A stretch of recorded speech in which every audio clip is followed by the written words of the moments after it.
एक आदमी अंधेरी काल कोठरी में बंद है। चारों ओर सन्नाटा है। हाथ पैर बेड़ियों में जकड़े हुए हैं। बाहर निकलने की कोई उम्मीद दिखाई नहीं देती। उस आदमी का नाम है गोस्वामी तुलसीदास। लोक परंपरा में माना जाता है कि इसी कठिन समय में उनके हृदय से एक ऐसी रचना प्रकट हुई जो आज लगभग 500 वर्षों बाद भी करोड़ों लोगों के जीवन का हिस्सा है। हनुमान चालीसा। हर सुबह मंदिरों में इसकी ध्वनि सुनाई देती है। संकट के समय लोग इसका पाठ करते हैं। परीक्षा हो, बीमारी हो, भय हो या निराशा, न जाने कितने लोग सबसे पहले इसी का सहारा लेते हैं। लेकिन प्रश्न यह है कि आखिर 40 चौपाइयों की इस रचना में ऐसा क्या है जिसने सदियों से लोगों के विश्वास को जीवित रखा है? क्या यह केवल भक्ति का विषय है या इसके भीतर मनुष्य के मन, साहस और आत्मबल का कोई गहरा रहस्य छिपा हुआ है? आज हम हनुमान चालीसा को केवल पढ़ेंगे नहीं, बल्कि उसके हर महत्वपूर्ण भाव को समझेंगे, उसके इतिहास को जानेंगे, उसके प्रतीकों को पहचानेंगे और ये समझने का प्रयास करेंगे कि आखिर इसे इतना शक्तिशाली क्यों माना जाता है। नमस्कार। आप देख रहे हैं वैराग्य मार्ग।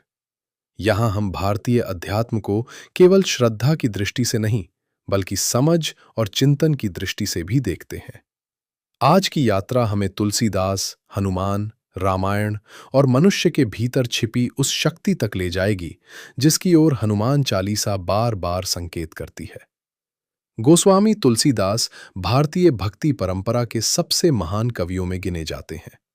रामचरितमानस हो या विनय पत्रिका, उनकी हर रचना में भक्ति के साथ गहरा दर्शन भी दिखाई देता है। हनुमान चालीसा भी उनकी ऐसी ही अमर रचना है। लोक परंपरा में यह कथा प्रचलित है कि तुलसीदास जी को मुगल दरबार में बंदी बनाया गया था और उसी दौरान उन्होंने हनुमान चालीसा की रचना की। इतिहासकार इस घटना पर एकमत नहीं है, लेकिन इसमें कोई संदेह नहीं कि यह रचना सदियों से करोड़ों लोगों की आस्था का केंद्र बनी हुई है।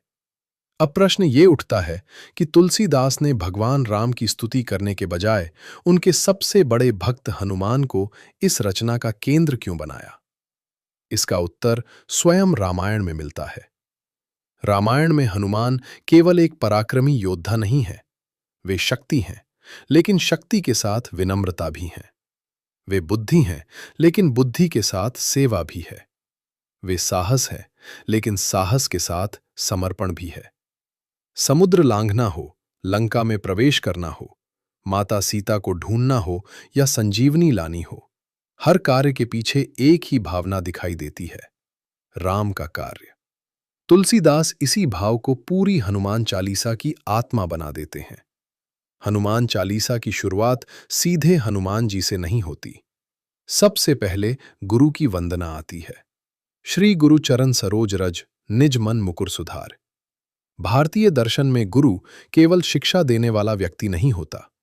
गुरु वह है जो अज्ञान का अंधकार दूर करके ज्ञान का प्रकाश देता है। तुलसीदास पहले मन को विनम्र बनाते हैं, फिर भक्ति का मार्ग खोलते हैं।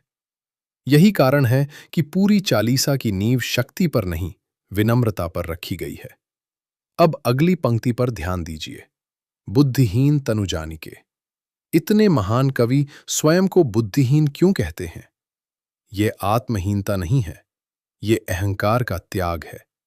भारतीय अध्यात्म बार बार कहता है कि जब तक मन स्वयं को पूर्ण मानता रहेगा, तब तक वह नया ज्ञान ग्रहण नहीं कर सकता। इसीलिए तुलसीदास सबसे पहले अपने अहंकार को छोड़ते हैं और फिर हनुमान जी से बल, बुद्धि और विद्या की प्रार्थना करते हैं। महावीर विक्रम बजरंगी। इन शब्दों को केवल शारीरिक शक्ति के रूप में नहीं समझना चाहिए। महावीर साहस का प्रतीक है, विक्रम संकल्प का प्रतीक है, बजरंगी अटूट दृढ़ता का प्रतीक है। इसके तुरंत बाद तुलसीदास कहते हैं, कुमति निवार सुमति के संगी। यहीं हनुमान चालीसा का सबसे गहरा संदेश दिखाई देता है।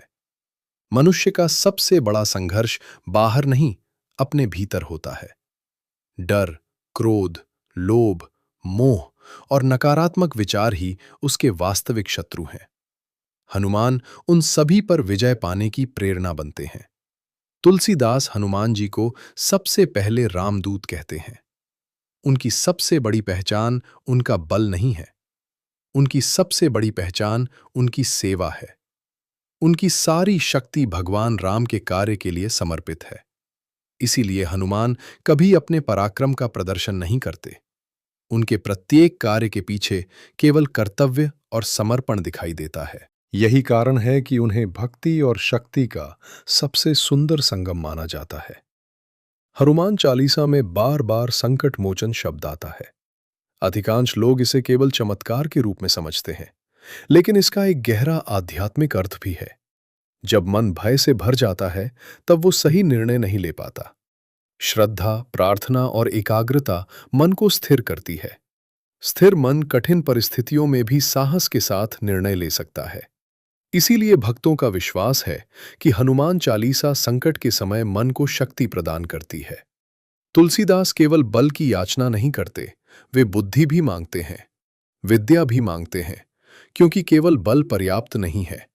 बिना बुद्धि का बल विनाश का कारण बन सकता है, और बिना साहस का ज्ञान केवल पुस्तकों तक सीमित रह जाता है। हनुमान इन तीनों के संतुलन का आदर्श हैं। जब हनुमान समुद्र पार कर रहे थे, तब सुरसा ने उनका मार्ग रोक लिया। पहले उन्होंने अपना आकार बढ़ाया, फिर अचानक स्वयं को छोटा कर लिया और सुरसा की परीक्षा पूरी कर आगे बढ़ गए। रामायण का ये प्रसंग एक गहरा संदेश देता है। हर समस्या केवल शक्ति से हल नहीं होती। कई बार बुद्धि, धैर्य और सही समय पर लिया गया निर्णय ही सबसे बड़ी शक्ति बन जाता है। अब सबसे महत्वपूर्ण प्रश्न पर लौटते हैं। हनुमान चालीसा इतनी शक्तिशाली क्यों मानी जाती है? शायद इसलिए क्योंकि ये केवल भगवान की स्तुति नहीं है, ये मनुष्य को उसके भीतर छिपी शक्ति का स्मरण कराती है। ये सिखाती है कि विनम्रता के बिना ज्ञान नहीं मिलता, सेवा के बिना शक्ति अधूरी है, और भक्ति के बिना साहस टिक नहीं सकता। जब कोई व्यक्ति श्रद्धा और एकाग्रता के साथ इसका पाठ करता है, तो उसके भीतर साहस, धैर्य और आत्मविश्वास का भाव जागृत होने लगता है। शायद यही कारण है कि सदियों से करोड़ों लोग इसे केवल एक स्तोत्र नहीं, बल्कि जीवन का सहारा मानते आए हैं। हनुमान चालीसा की सबसे बड़ी शक्ति उसके शब्दों में नहीं, बल्कि उस भाव में है जिसके साथ उसे पढ़ा जाता है। इसी भाव ने इसे समय की सीमाओं से परे अमर बना दिया। जय श्री राम, जय हनुमान।